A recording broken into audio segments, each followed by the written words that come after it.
Afternoon, everyone. Talking Trade Live with On the Tools. It's Thursday, it's 12:30, and today's topic is, well, customers. We'll work for them, if unless we do site work. So it's the good, the bad, and the ugly. Please keep comments coming in. We're going to read them out. What's the worst experience you've had, the best experience? Joining me today is Jen, and as you probably know, she's a decorator, also working for customers. Jen, what's the best customer you've had to start with? The best customer, I think I've had quite a few actually. I've had some that have bought me massive bottles of Southern Comfort. I've had one that bought me perfume for my birthday. I've had one that gave me £250 in a Christmas card. Yeah, I've had quite a few really nice ones, and one particular not nice, nasty one. Well, I'll tell you what would be interesting to see as a trade, which trades seem to get the best or the worst, because obviously decorators are last in. You're the ones that make everyone else look great. So I'm conscious there's a really bad echo here, Jen. I don't know if you can hear me okay. Yeah, I can hear your echo, but I can hear you. So yeah, let us know, everybody, what your trade is and if you get all the bad customers, because decorators are last in, as I've just said, so they're going to probably get the drink at the end of the job. What really is a bricklayer? Is a ground worker going to get a drink coming in to do an extension? Probably not. I mean, the contractor may get something at the end of it. My last drink for all the guys was 6 years ago. It's the rich people. The ones with the money don't tend to put their hand in their pocket. The normal people in life, I've found, are the better ones. So, Jen, come on then. What's your worst? I presume not being paid is the worst thing for us, isn't it? Yeah, so it was a little old lady, which I thought was a lovely old lady at first. When I went round to quote, she already asked me if I could put her Christmas decorations back in the loft for her. So I did that. Then I took my pictures and sent over the quote, etc. Then when it came to starting work, she seemed to like having afternoon naps on the sofa whilst I was trying to decorate that room with like my sanders on and everything else. So it got to the point where I was too scared to put like my sanders and that on, because she'd just like lay on the sofa, throw a blanket over her, and then she was just off to sleep. And I was just like crouching down next to the sofa, looking at her, thinking, what are you doing? Why can't you go up to bed if you want a nap? Like, why on the sofa? And as well, she smoked 20 odd fags a day in the room that I'm working in as well.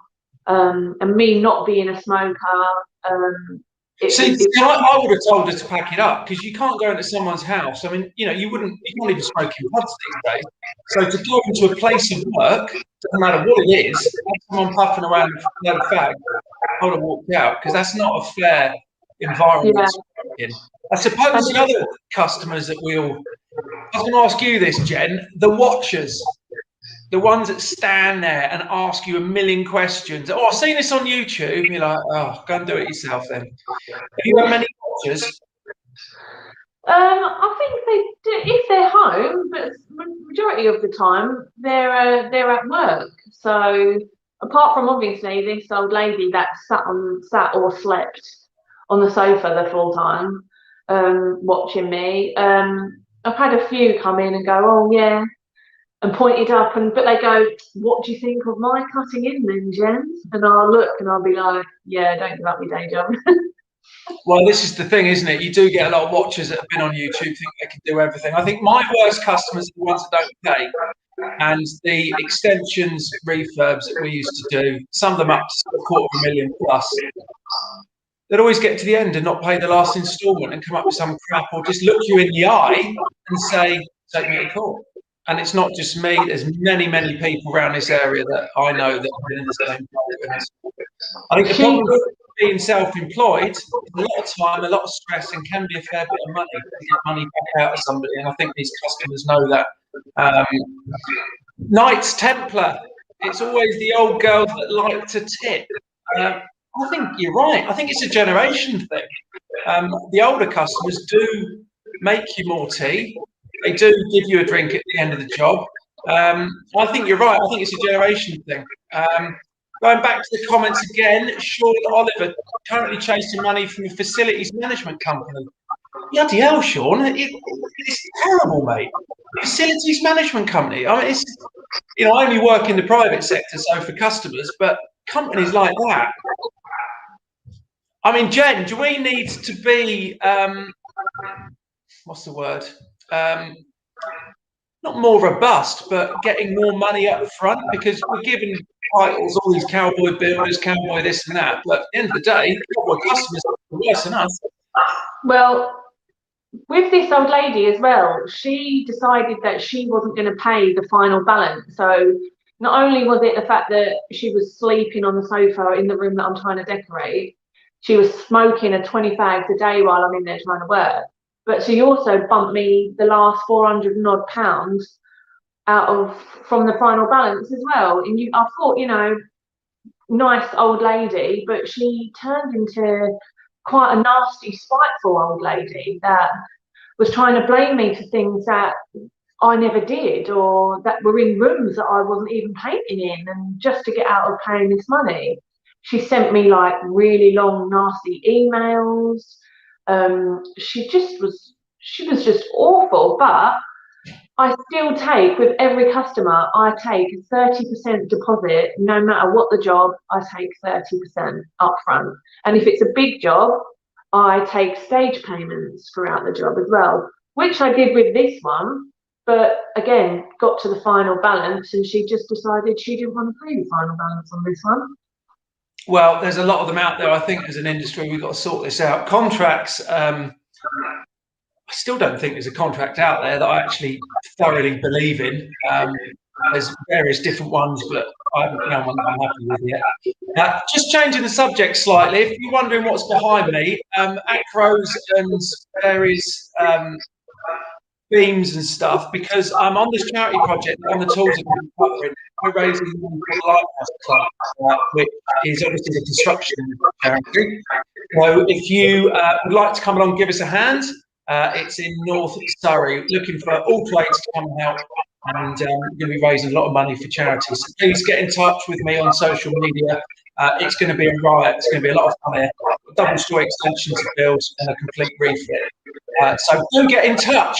And good thing with this, there's no customers. So we're all going to get on, have a crack and work hard. Back to the comments.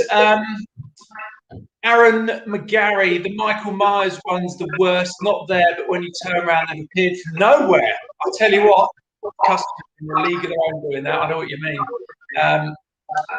Mac often used to watch a contractor, used to be a plumber's mate. I watch a little to learn. There's nothing wrong with watching on a job to learn. That's how I learned. I didn't go to college or apprenticeships. I was just watching guys that were way older than me, way more experienced, brilliant at their trade. I think it's the customers that just appear and they're there like that over the back of your shoulder all day, every day. Sorry, Jen, just coming back to you. Ian Miller. It's Ian up in Scotland. How are you, my friend? He's chasing a boiler payment from a client in September. Do we let customers get away with too much? Do you think that's why they do that to us? Not just at the end of a job.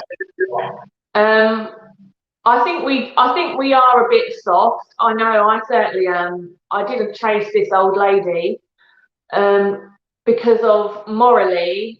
I felt she is an old lady, and can I take an elderly lady to court for money? So I didn't with that one. But as I said to you earlier, a few days ago, I just put in a court claim online for another client who owes me money from last October. I've been chasing it, and I'm just being ignored everywhere. So I do think we need to stipulate more in terms and conditions.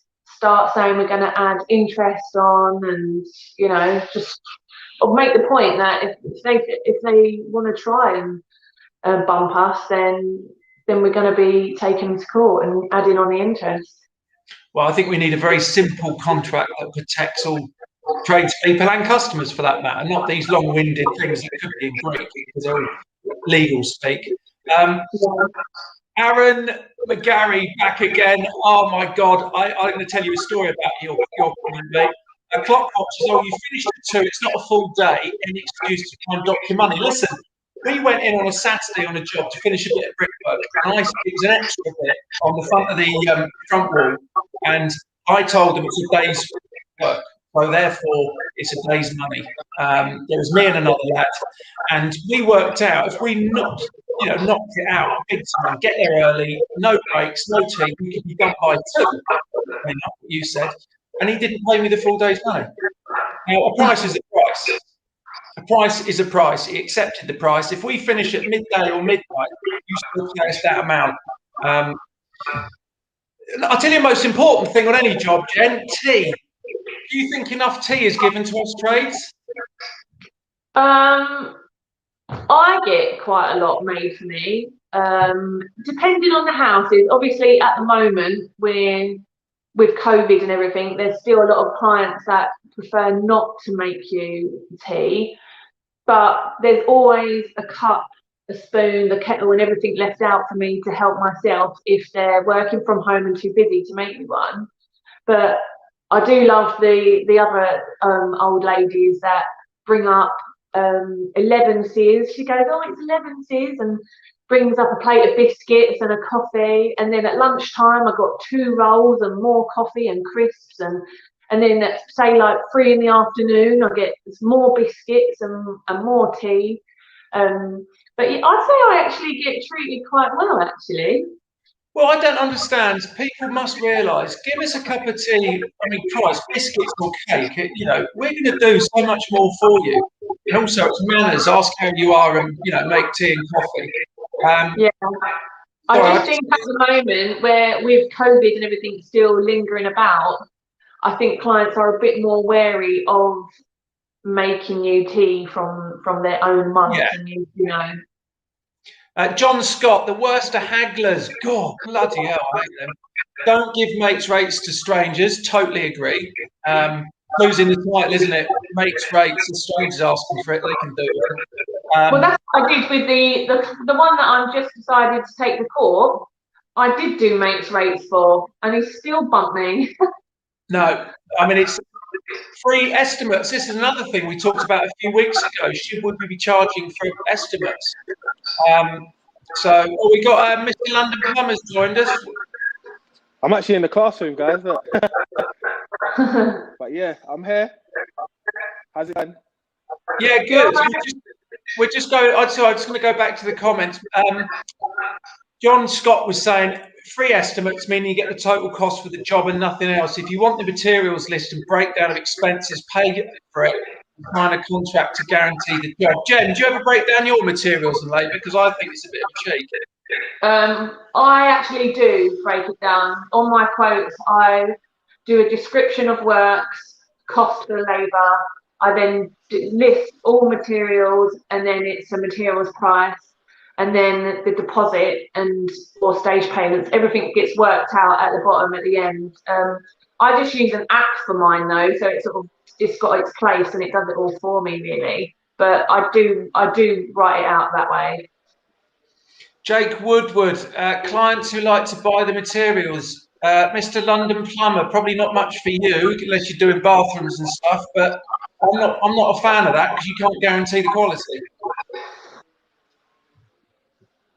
No, I definitely think that you can't guarantee the quality, because I think some things what you know as a tradesperson, yeah, other people don't know about, like, oh, I just got a trap and it's from it's like let's say like they wanted a particular type of trap that had a gargling noise, but I just got a normal trap which I got from Screwfix or something like that.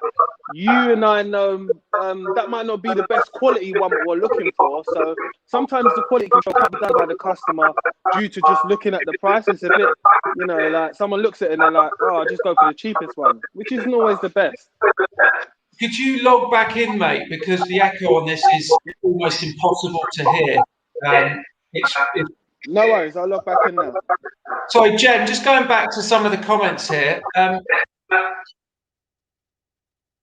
Knights Templar, again, I'm in total agreement with your comments, mate. Getting loads of customers buying materials, I'm well in agreement with that. And also the stop free estimating since we brought it up. Small numbers and simple big jobs are now charged. We should charge. It takes time. I know. Go into people's houses, price it up, come back, especially on bigger jobs. Jen, do you charge for yours? I don't, but I actually wish that I did sometimes, because sometimes I've had to go back and double check measurements and everything like that. I've also had clients that want me just to pop over, just to go through the colour cards and the colour choices and my opinion and what do I think will go and do I think this colour would work well there. And I think to myself, I should be charging as a colour consultation, you know, I should be adding this on, but I just don't. And I think they all just expect you to keep giving and giving for free, because at the end of the day, you know, they've given you a job. But Jen, this is what I'm trying to. We've got to start charging for our time. You know, solicitors, the minute they pick that phone up or start writing you a letter, they charge. Yeah, I think with me, I'm just scared that 6-7 hours with customers and not charge them. You know, if you want ideas for your extension, if you want ideas for colours, bathroom suites, you know, flooring, by all means, I think we should, go along and give them a quick bit of advice. But it keeps going back and back and back. I'm not going to give my time for free. Trevor has said he never breaks down materials or work with customers who supply their own stuff. I think we're in agreement here, most of us. Lots of customers supply, we don't know where it's coming from, the quality's going to be appalling.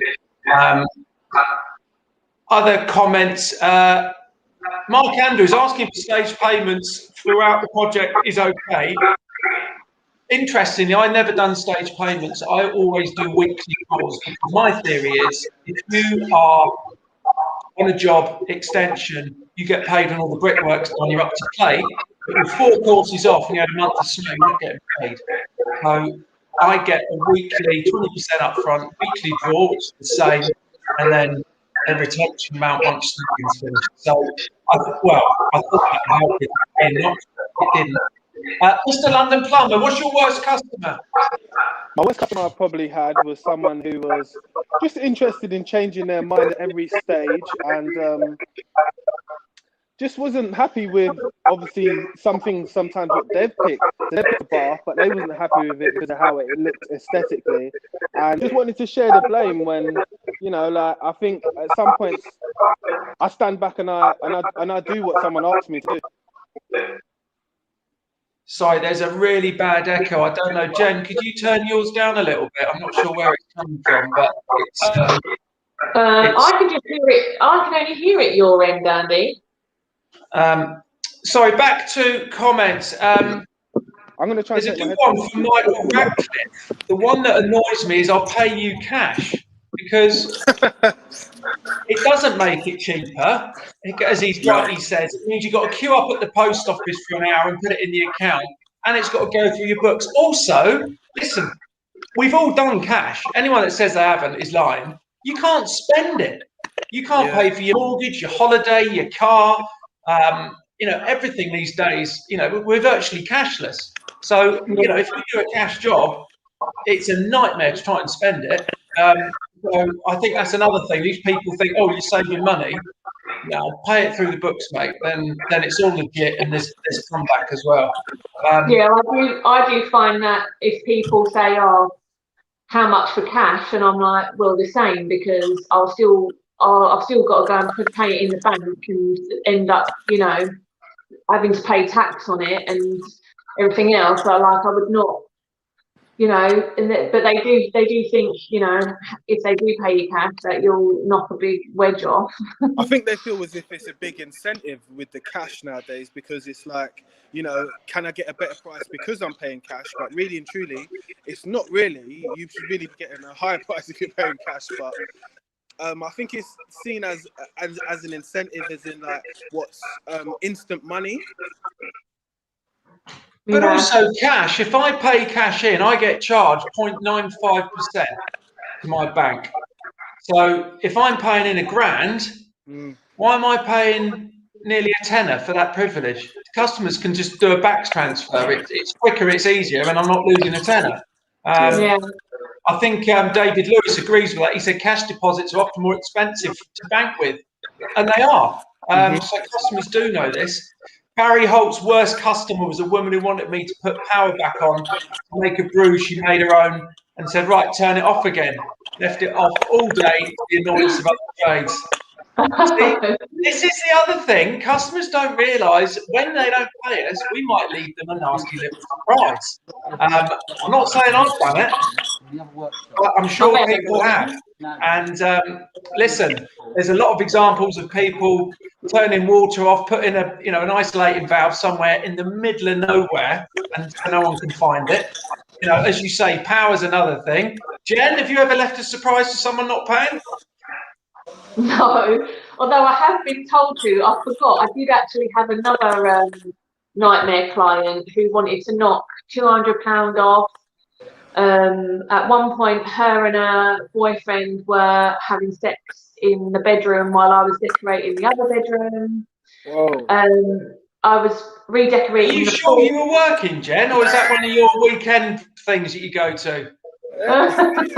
No, definitely working. Well, I was trying to, but they'd taken all the radiators off in the whole house, and it was in December. I was freezing. I was literally, my hand was shaking trying to cut in. I took heaters and everything, but it was still so cold. And she was just what is she doing? Yeah, just cutting all the heating off completely, but she was taking a little fire in to her sort of area just to keep her nice and cozy and warm, but the rest of the house was like being in an ice box. Well, I've had some brilliant customers. I did have a brilliant one that we were there nearly a year. The tea was great, and at the end of the job, she cooked everyone a fry up, which was banging. But one of the worst I've had, and this was a long time ago, 15, 20 years ago, I was doing a downstairs shower room. It's basically a shower and a toilet and a very small basin on the side of the house. And again, Jen, it was in that winter. The lady was sitting in the kitchen. I could see through the window, reading a paper magazine with a hot cup of tea, and I was cutting all the tiles outside, and I was freezing, about -5, -6. And I was absolutely freezing. And she kept looking at me. Not once did she ask me to make a cup of tea. So I took my own kettle. I went to Tesco's, bought a cheap kettle, the one with no name that is not going to work properly. And I took a little pint of milk in. And then the following day, I got back to work. The milk had frozen. And I went to ask if I could borrow a little bit of milk for my tea. And look, I got disgust. And I thought, I'm here shivering, knocking ice off everything to try and get your cloakroom done. And you can't even give me a bit of milk for my tea. So, Mr. Plummer, have you had any horrors like that? I've had horrible customers, I think, where some people have been more pedantic, I would say, when it comes to the final payment and making sure, I want these things done before we pay you anything. So, you go around spending 2-3 days on a job, just doing the finer things on the job where you think, that's for the snag after. But I get it if you're not going to pay me. We're not even going to go down that road from now. So I think I've had a few. I definitely say I've had a few, but I would say I've done a job in Raynham in a factory, in a really big commercial factory for a really big company, and they was so funny about not paying me and not paying my whole team that I had.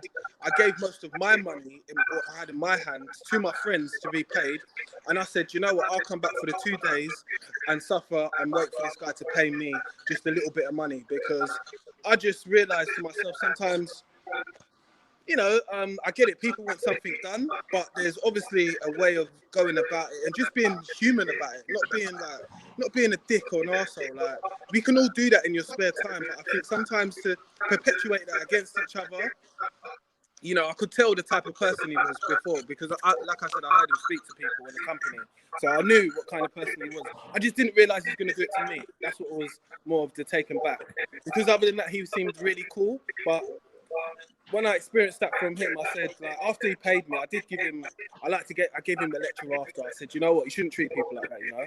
And I get it that we're here to do a service, but you know, like the way you done this and this and this, when you didn't even offer us to drink, we'd been here for X amount of time.